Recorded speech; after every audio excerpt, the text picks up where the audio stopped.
2000년도에요.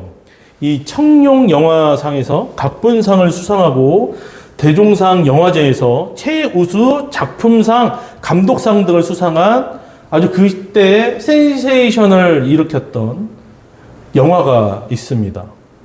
이 배우 설경구가 주연한 영화인데요. 혹시 뭔지 아시나요? 설국? 그건 송강호. 박하사탕. 맞습니다. 박하사탕이라는 영화가 있어요. 이게 거의 무명이었던 설경구 배우를 이렇게 위로 탁 올려서 많은 사람들에게 알렸던 그 영화이기도 합니다. 이 영화의 내용은요, 이 철도에서 마주오는 기차를 바라보면서 이 주인공인 설경구, 그 영호라는 사람이 나 다시 돌아갈래! 라고 하면서 소리를 치르면서 시작이 됩니다. 아주 유명한 대사였어요.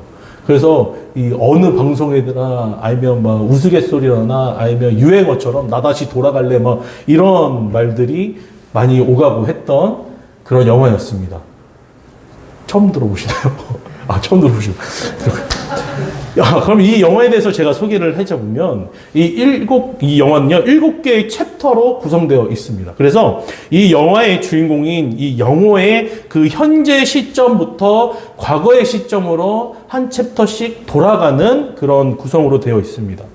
첫 시작은 이 40대의 나이에 들어서 온갖 풍파를 겪으면서 괴로워하며 또 주변 사람들에게 날뛰는 그 주인공의 모습을 보여줍니다. 이가요, 이 IMF 때 완전히 망해버린 거예요. 그래서 너무나 의지할 데가 없고, 막 이 속에서 막 망가지고서 무너지니까 이 사람한테 시비 걸고, 저 사람한테 시비 걸고, 막 그런 모습들을 보여주는 거예요.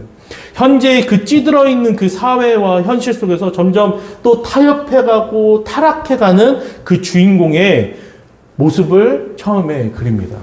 그러면서 점점 과거의 한 시점들의 그 사건들을 통해서 왜 이 인물이 이렇게 타락해져 버릴 수밖에 없는지, 왜 이 인물이 이렇게 망가져질 수밖에 없는지에 대해서 이야기하고 있는 것입니다.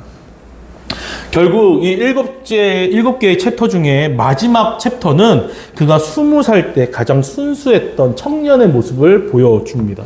작은 것에도 행복해하고 기뻐했던 인물. 그리고 첫사랑을 만나고 그 안에서 정말 행복감과 그 사랑 가운데 살아가는 그런 순수한 청년의 모습을 보여주는 것이에요. 그러면서 다시 처음 장면이었던 철도 위에 그 영호가 서 있습니다. 마주오는 철도를 향해서 나 돌아갈래? 외치면서 이 영화는 끝이 납니다. 영화의 흐름은 시간이 흐를수록 점점 타락해가는 주인공의 모습이 아닌 그 모습을 역행하고 있다는 것이에요. 과거의 시간을 점점점 과거로 보여주면서 처음 어렸을 때 그 주인공의 그 순수해져 가는 모습을 담고 있는 것입니다. 점점점 순수해져 가고 있는 모습을 담고 있는 거예요.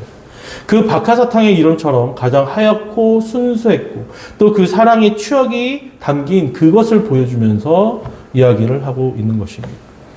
우리 성도님들도 혹시 과거의 어떠한 시점으로 돌아가고 싶다라는 그런 생각을 한 시기가 있으셨을까요?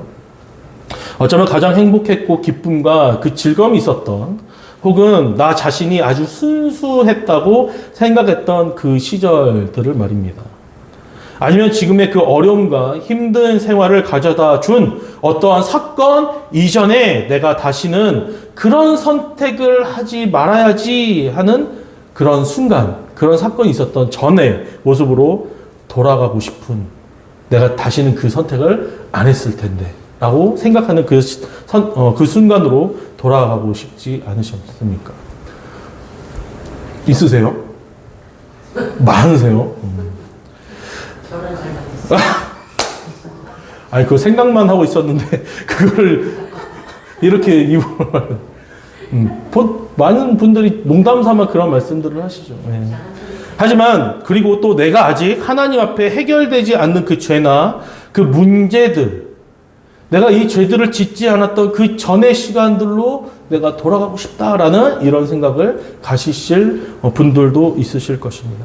시간의 흐름 속에서 내가 그 삶을 살아내는 그 순간 속에서도 우리는 볼 수가 없었지만 하나님의 그 계획과 섭리 가운데 우리가 지금 이 자리까지 나아온 줄로 믿습니다. 그 예수님을 믿기 전부터 하나님은 태초 이전부터 나와 우리 성도님들을 향해서 그 하나님의 구원을 작정하셨음을 믿으시기를 소망합니다. 그래서 그 부르심 가운데 하나님의 그 부르심과 인도하심으로 오르막길을 오를 때가 있고 내리막길을 내려갈 때도 있는 것이고 돌밭길과 가시밭길과 또 모래밭길 어쩔 때는 또 아스팔트가 깔려져 있는 그런 평탄한 길을 걸어오면서 이 자리에까지 나오셨음을 믿으시기를 소망합니다. 그래서 지금의 삶에 불만족함으로 어쩌면 억울하거나 화가 나서 효해하는 것도 있겠지만 우리가 그 가운데 서서 그것을 후회하거나 어떠한 마음의 어려움으로 갖는 것이 아니라 이 땅에서의 삶, 즉 나에게 언제나 선하신 것으로 허락하시는 하나님, 할렐루야. 그 하나님의 주권을 인정하시면서 나에게 주신 그 모든 삶을 어떻게 할까요? 감사하고 또 감사하면서 살아가시는 우리 성도님들이 되시기를 축복합니다. 비록 지금의 삶이 정말 비와 같이 그리고 홍수같이 하고 파도와 같은 삶일지라도 그 삶을 허락하신 그럼에도 불구하고 그 은혜를 감사하고 찬양하시기를 소망합니다. 나의 인생의 주인은 내가 아니라 하나님이 되시기를 소망합니다. 그런 고백이 나오시기를 소망합니다. 하나님을 향한 그 부르심과 또 하나님을 향한 그 믿음, 그 하나님께서 나에게 주신 큰 은혜이며 선물인 것입니다. 이것은 하나님의 그 주권의 영역에 있는 것입니다. 하나님께서 나에게 그 믿음을 주셔야 내가 하나님 앞에 믿음으로 나아갈 수 있고 믿음을 가지고 살아갈 수 있는 것입니다. 이것이 하나님께서 나에게 주신 은혜이자 또 그 선물인 것이에요. 나에게 은혜를 하나님께서 허락하셔야 내가 그 은혜로 살아갈 수가 있는 것입니다. 은혜가 어떠한 특별한 막 반짝이는 그런 고급적인 그런 것들이 아니라 일상의 매 순간이 은혜라는 사실이에요. 내가 운전을 하고 있는데 사고 안 나고 하나님 앞에 잘 올 수 있는 것도 은혜이고 그럼에도 불구하고 사고가 났다 하더라도 그것도 하나님의 은혜인 것이에요. 믿으십니까? 내가 비록 밥 먹을 돈이 지갑에 영원히 있어서 밥 먹을 돈도 없다. 이것도 하나님의 은혜인 거예요. 왜? 하나님께서 채우심을 허락하시기 때문에 그것을 목격하게 하시기 때문에 그것이 또한 은혜인 줄로 믿습니다. 하나님께서 주셨다는 것을 우리가 꼭 기억하시기를 소망합니다. 하나님께로 흘러 들어오는 것이 있으면요 내 안에서 그것이 나가야 하는 것도 있는 것이에요. 하나님께서 거룩한 것으로 내 안을 채우시면 은혜로 나를 채우시면 그걸로 또 바깥으로 내보내야 되는 것도 있다는 것입니다. 무엇일까요? 어떠한 선한 일, 어떤 다른 일을 이렇게 높여주는 일들일까요? 아니에요. 하나님께서 나에게 은혜를 주셨으면 내 안에 그것이 가득했다면 우리가 하나님께로 내보내야 될 것은 뭐냐면 감사인 것이에요. 회개인 것이에요. 할렐루야. 그것이 나에게 주어진 것에 대한 반응인 것입니다. 그리고 그것을 표현하는 것은 나의 자의적인 판단에 의해서 할 수 있는 것이에요. 내가 이것을 감사로 받았으면, 감사로 은혜를 받았으면 내가 감사로 느끼고 그것을 하는 것은 나의 의지적인 문제이라는 것입니다. 하나님께서 나에게 감사할 일을 주셨다면 감사를 표현하는 거고 또 그것은 나의 선택에 달려 있다는 이야기입니다. 그래서 저는 이렇게 생각해요. 우리가 하나님께 주정헌금도 드리고 11조도 드리지 않습니까? 근데 가만히 생각해 보니까 하나님께서 정말 기뻐서 받으시는 헌금이 무엇일까? 물질이 무엇일까라고 생각하는데 그게 감사 헌금인 거예요. 어떻게 보면 주정헌금이나 11조는요 정해져 있는 것입니다. 매 주마다 내가 드리고 내가 받은 것에 벌 수 있는 것에 감사하면서 10분의 1을 떼어서 하나님께서 주는 것은 정해져 있는 것이에요. 근데 감사헌금은요, 나의 의지로 드리는 거예요. 내가 어떠한 것에 대해서 하나님께서 주신 은혜에 감사를 한다. 그러면 그것에 대한 표현이 감사 헌금으로 나가는 것입니다. 그리고 또 뭐가 있습니까? 회개가 있는 것이에요. 회개도 역시 마찬가지입니다. 내가 하나님 앞에서 죄를 지어 회개할 일이 생겼다면 회개를 하러 나아가는 것이에요. 그것은 나의 의지와 행동으로 또 하나님께 나아가야 하는 그런 모습인 것입니다. 아무리 성령님께서 나에게 양심의 꺼리낌을 주시고 또 하나님 앞에 무릎을 꿇어야 한다는 그 심령의 그 음성을 내가 듣는다 할지라도, 그 말씀을 듣는다 할지라도 내가 행동을 하지 않는다면 일어나지 않는 일이 되어버리는 것입니다. 회개는 일어나지 않는 일이 되어버리는 거예요. 하나님은 오래 참으시는 분이심을 믿으십니까? 하나님은 인내하시는 분이십니다. 그래서 내가 다시 하나님 앞으로 돌아오기를 또 회개하기를 바라시고 여러모로 성령님을 통해서 기회를 주시는 것이에요. 로마서 8장 13절 말씀에 너희가 육신대로 살면 반드시 죽을 것이로되 영으로서 몸의 행실을 죽이면 살리니 라고 이렇게 말씀하십니다. 바울 사도가 이렇게 말했듯이 우리가 육신대로 살지 않게 하시기 위해서 하나님은 그 택하신 백성을 그냥 놔두시는 것이 아니라 그 고난이라는 그 회초리를 쓰시더라도 돌아오게 하시는 것입니다. 역으로 고난이 왔을 때 기뻐하시기를 소망합니다. 아멘. 그것은 아직 하나님께서 나를 포기하지 않으셨다는 증거인 거예요. 믿으십니까? 내가 죄를 짓고 있는데 희한하게 나의 일들이 너무나 잘 돼요. 내가 하나님 앞에 주일 성도도 안 하고 하나님 앞에 꺼리낌이 너무나 많은데 이상하게 뭔가가 잘 되고 잘 풀리고 좋은 일만 생긴다?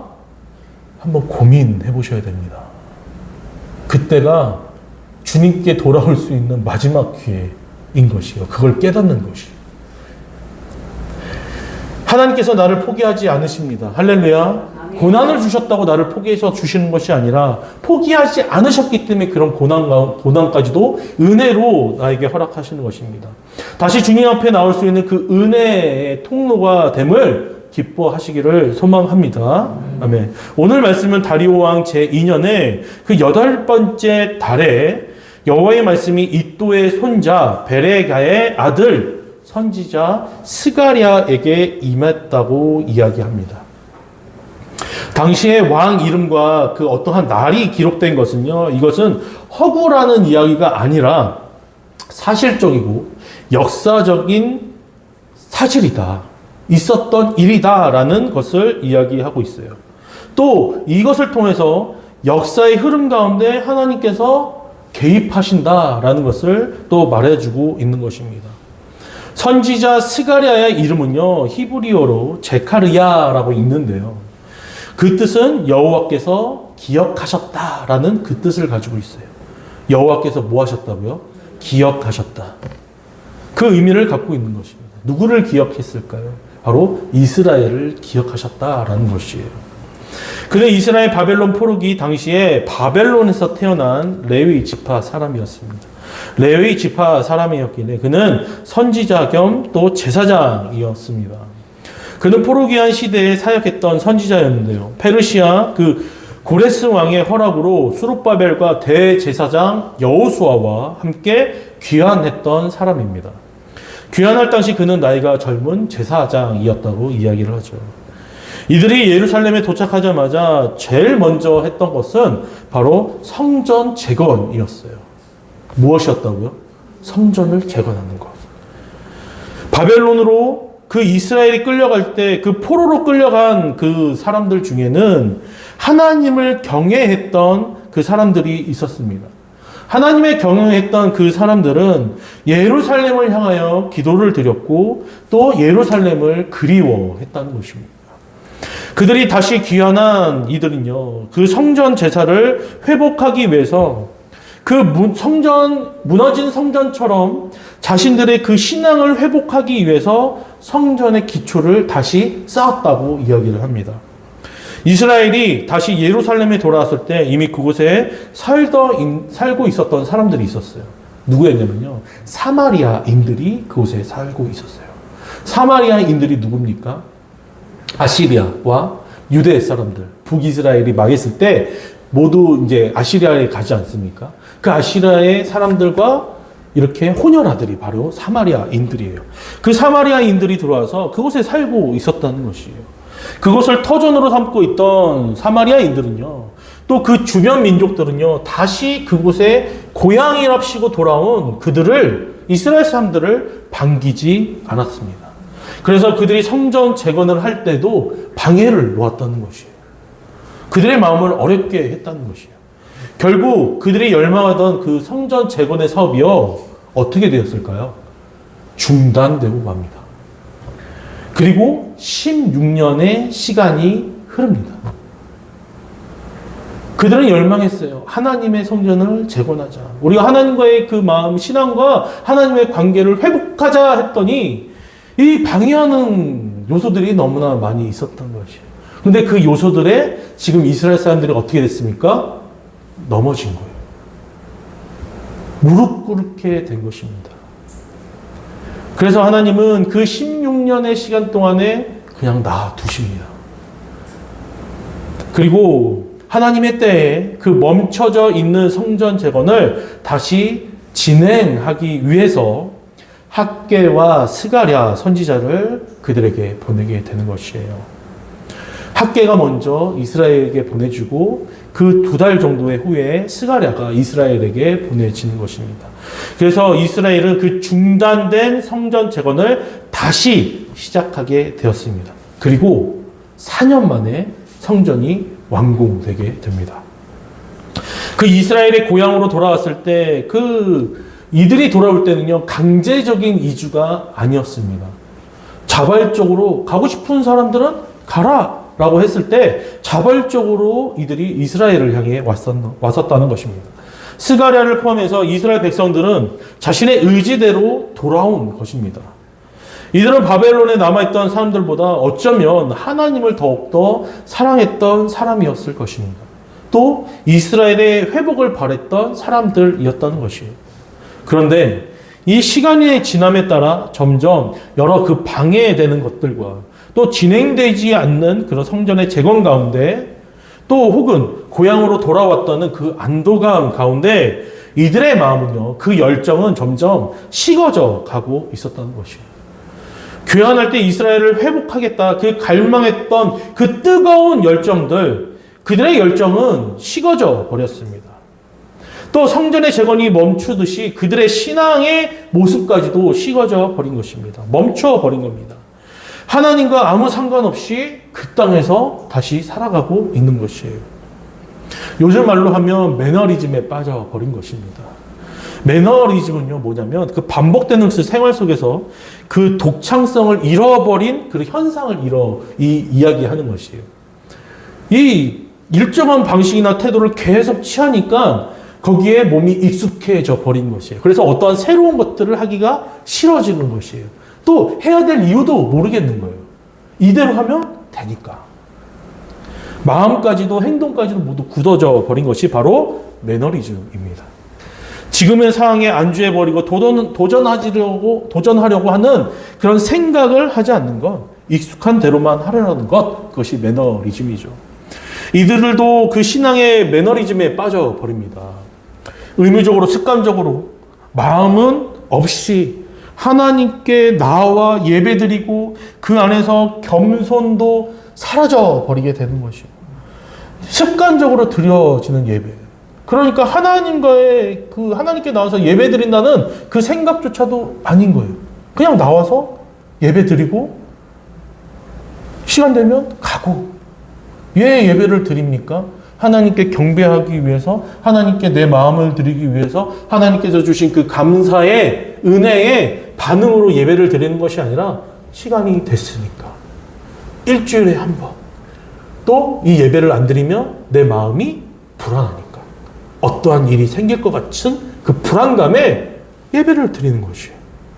이들의 모습 속에서 겸손도 사라져 버렸습니다. 하나님 앞에 기도로 그 순종으로 나아가는 것이 아니라 그냥 습관대로 했던 그 방법과 또 자신의 의지를 앞세워 그런 모습으로만 되어져 버린 것이에요.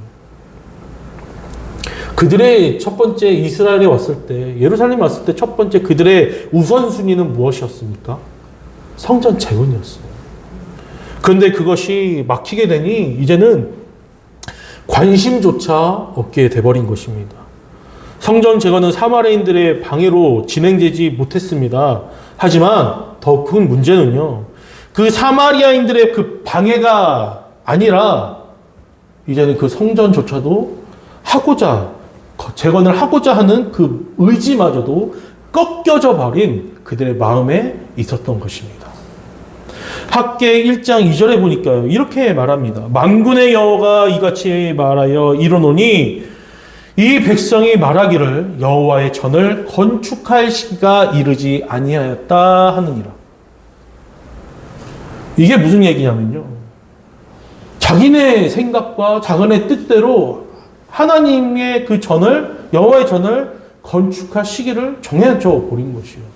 지금 이 상황을 보니까 우리가 지을 때가 아닌가 봐. 지금의 상황을 보니까 우리가 앞으로 나아갈 때가 아닌가 봐. 이렇게 생각을 하는 것이요.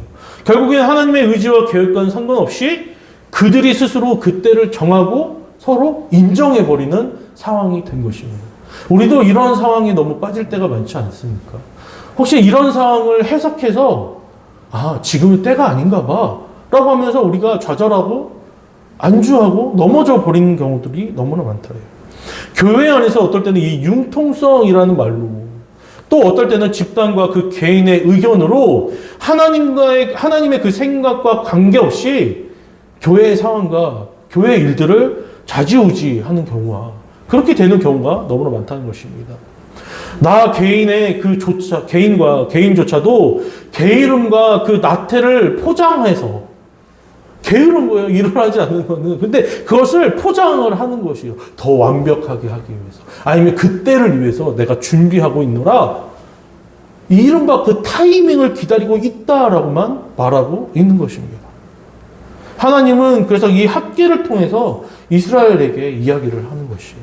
학계 1장 4절 5절에서 이렇게 말합니다. 이 성전이 황폐하였거늘 너희가 이때에 판벽한 집에 거주하는 것이 옳으냐? 그러므로 이제 만군의 여호와가 이같이 말하노니 너희는 너희의 행위를 살피지니라. 아멘. 다윗은요, 성전을 너무나 짓고 싶었어요. 근데 그가 왜 성전을 짓고 싶었냐면 본인이 지내는 왕궁이요, 너무나 아름다운 거예요. 근데 하나님이 계시는 곳은 저 천막인 거예요. 그거에 너무 마음이 아프니까 하나님, 제가 하나님의 성전을 짓고 싶습니다. 이렇게 하나님께 구해요. 그러니까 하나님이 뭐라 하냐면 너가 피를 많이 흘려서 안 된다라고 이렇게 말씀하세요. 다윗은 하나님의 성전을 너무나 짓고 싶었지만 지을 수가 없었어요. 하나님이 허락하지 않았기 때문에. 하지만 그 이스라엘 백성들을 보십시오. 어떻습니까? 이렇게 얘기하는 거예요. 얘들아, 성전이 이렇게 황폐해져 있는데 너희는 너희 집을 이렇게 화려하게 꾸미고 화려한 모습으로 있는구나 라고 얘기하는 거예요. 성전은 무너진 그대로 있는데 너희는 벽을 장식한 집에서 지금 살고 있니? 어찌 너희는 너희밖에 생각하지 않느냐? 지금 해야 할 것이 무엇이냐? 정신 차려라 라고 책망하시는 거예요. 이스라엘에게 말씀하시는 겁니다. 함께 활동했던 그 스가랴를 통해서 또 다른 방식으로 이렇게 부드럽게 또 말씀하셔요. 우리 3절을 함께 읽어보실 거예요. 3절 말씀입니다. 시작. 그러므로 너는 그들에게 말하기를 만군의 여호와께서 이처럼 이르시되 너희는 내게로 돌아오라. 만군의 여호와의 말이니라. 그리하면 내가 너에게로 돌아가리라. 만군의 여호와의 말이니라. 아멘. 너희는 내게 돌아오라. 너희들의 그 마음을 다시 부여잡고 다시 다잡고 다시 나를 바라보며 나아오라 라고 이렇게 말씀하시는 거예요. 너희가 나에게 다시 돌아온다면 나는 가만히 있지 않을 거야. 너희가 나에게 다시 돌아온다면 나는 너에게 돌아갈 것이다 라고 이렇게 이야기하는 것입니다. 이 모습이 또 무엇과 이렇게 오버랩되지 않으십니까? 누가복음 15장에 그 탕자를 돌아왔을 때 마중 나가시는 그 아버지의 모습이 있는 거예요. 기다리고 계시는 그 아버지의 모습이 있는 거예요. 얘들아, 돌아와라. 내가 돌아가겠다. 이렇게 말씀하시는 거예요. 내가 벌 주었던 너희 조상들을 너희들은 본받지 말아라 라고 이야기해요. 너희들 다시 잘 회복해서 왔잖니? 근데 왜 다시 너희 조상들의 모습처럼 돌아가려고 하는 거니? 라고 이렇게 이야기하는 것입니다. 우리 4절을 다시 한번 우리 함께 읽어보겠습니다. 4절입니다. 시작. 내가 그들의 말라 열적 선지자 그들에게 외쳐 이르되 만군의 여호와께서 이같이 말씀하시기를 너희가 악한 길 악한 행위를 떠나서 돌아오라 하셨다 하나 그들이 듣지 아니하고 내게 귀를 기울이지 아니하였느니라 여호와의 말이니라. 아멘. 내가 그들에게 악한 길을 떠나고 악한 행위를 그들에게 떠나서 내게 돌아오라고 말했지만 그들은 듣지 않았어. 근데 결국 그들은 벌을 받고 후회를 하였단 말이다. 내게 귀를 기울이지 아니하였습니다. 하나님의 말씀을 전혀 듣지 않는 그들을 다시 한번 책망하시는 것입니다. 사랑하는 성도 여러분, 우리에게도 이 말씀을 통해서 하나님께서 한탄하시며 하시는 그 말씀으로 나에게 하시는 그 말씀으로 들으시기를 소망합니다. 너의 마음의 성전은 무너져 있는데 황폐해져 있는데 왜 가만히 있느냐?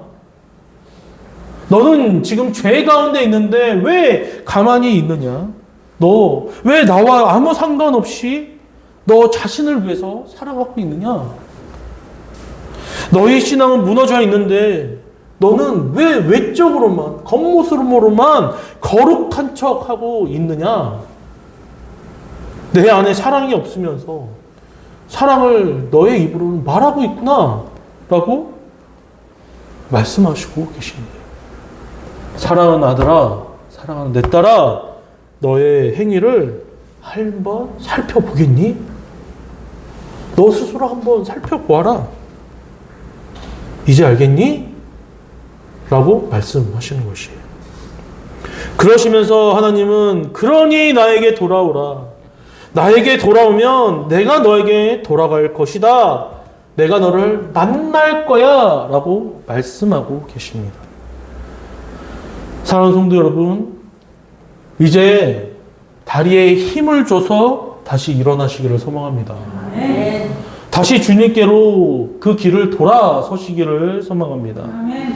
우리 안에 있는 그 신앙의 매너리즘을 이제 벗어버리고 식었던 그 주님을 향해 식었던 그 열정을 다시 한번 불태우시기를 소망합니다. 아멘. 나를 주님 앞에 가져다 놓고 주님만을 바라보면서 지금 주님께서 나를 부르고 계시는데 나는 지금 무엇을 하고 있는지 철저하게 자신을 돌아보기를 소망합니다. 교회 안에 어떤 이슈나 그 프로그램이 없다 할지라도 우리는 주님을 바라보는 그 삶을 살아야 하는 것이에요. 교회를 새로 만들고 너무나 열심히 잘하셨어요. 목회자가 새로 오고 또 희망을 가지고 나아갔습니다. 설립을 향해서 우리가 달려갔죠. 그리고 그것이 끝나고 또 교회 이전을 위해서 우리가 달려갔어요. 그래서 또 하나님의 은혜 가운데 이전을 했고 이곳에서 신앙생활을 하고 있습니다. 그런데 우리 성도님들 돌아보십시오. 그 처음에 작년 9월 달부터 12월 달까지 설립일 때까지 이전하기 때까지 그 모습과 지금의 나의 신앙이 같습니까? 뭔가 다르지 않지 않습니까? 뭔가 익숙해져 버렸고요. 이제는 똑같은 새롭게 된 이 상황 속에서 안주해 가고 있는 우리의 모습을 발견하고 있지 않습니까? 어떠한 프로그램이 없어도요. 어떠한 이슈가 없어더라도 우리의 시선은요. 하나님께로 놔두어야 하는 것입니다. 할렐루야. 오직 주님만 바라보십시오. 내 안에 무너지고 냉랭해져 버린 그 성전을 다시 깨끗하게 청소하시고 다시 세워 나아가시기를 소망합니다. 하나님께서 이스라엘에게 바랬던 것은 외적인 성전 재건이 아니었습니다. 그거는 표면적인 것이에요. 냄비처럼 확 끓고 확 식어버리는 그런 류의 신앙이 아니라 그 주님의 불이 꺼지지 않는, 그 성전에서 주님의 불이 꺼지지 않았던 것처럼 내 안에서 그 성령의 불이 꺼지지 않기를 원하고, 하나님을 향한 그 열정이, 주님을 향한 그 마음이 꺼지지 않는 그 마음과 신앙을 하나님께서는 요구하시는 것입니다. 그것이 진정한 성전 재건의 모습인 거예요. 이스라엘 백성은 그 신약 시대에 어땠습니까? 예수님께서 예루살렘 들어갔을 때 그 성전에 있던 그 시장통을 다 엎으신 것이 무엇을 의미합니까? 우리 안이 지금 그런 모습인 것이에요. 사랑하는 성도 여러분, 회복하시기를 소망합니다. 먼저 악한 길과 악한 행위에서 돌아서기를 소망합니다. 남에게 피해 주는 것, 다른 사람에게 가슴앓이를 하게 하는 것, 다른 사람에게 악한 말을 하는 것, 이것도 하나님 보기에 좋지 않은 모습일 수도 있지만, 더 악한 것은 뭐냐면요, 믿음이 있다고 하면서, 신앙이 있다고 하면서 하나님 없이 사는 그 행동이 하나님 보시기에 악한 행동이라는 거예요. 내 입술은 주여 주여 하고 있는데 진정한 주님의 이름이 드러나지 않고 그 마음에 하나님이 없는 그 모습이 악한 모습입니다. 하나님의 말씀에 순종하지 않고 살아가는 것, 그것이 악한 모습입니다.